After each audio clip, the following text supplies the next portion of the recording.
hooyo kasta waa halyey waxayna hormarisaa carruurteeda. Maalin ayaa Thomas Henderson wuxuu warqad u dhiibay hooyadiisa wuxuuna ku yiri macalinka ee ii soo dhiibay wuxuu igu yiri hooyada oo kaliya u dhiib warqadan. Kadib hooyadiisa way ka qaaday warqadii wayna furtay. Markay akhrisay indhaheedu waxay noqdeen kuwa ilmo ka soo taatay. Kadib waxay go'aansatay inay u akhriso wiilkeeda.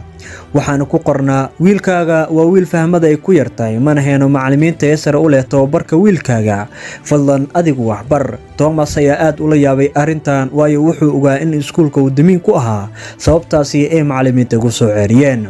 ninkan aad u jeedaan wuxuu hindisay adduunkan uu ku soo kordhiyay nalkan maanta isticmaalno wuxuu noqday hindisiyaasha wax soo saara kuwooda ugu caansan ee caalamka. sanadooyin badan kadib waxaa geeriyotay hooyadiisa isagana guulo ayuu gaaray.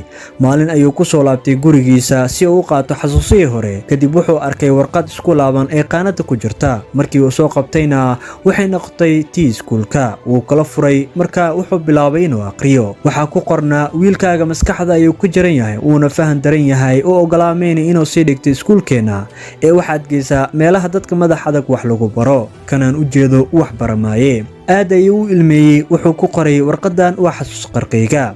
Thomas Henderson wuxuu ahaa ilmo maskaxda ka jiran oo aanan wax fahmayn kaas oo hooyadiisa daraadeed ku noqday hindisaagii ugu caansanaa caalamka. run ahaantii hooyadiisa siday tahay warqadii uguma akhrin waayo waxay diidaysay intaynii jabin lahayd inay dhiirigeliso. Thomas hadalkii hooyadiisa ay tiri iyo dadaalkiisa ayuu horumarkan ku gaaray. haddaba ha quusan si kastoo lagu niijiyo waayo guushu waxa lagu gaaraa dadaal aad samayso.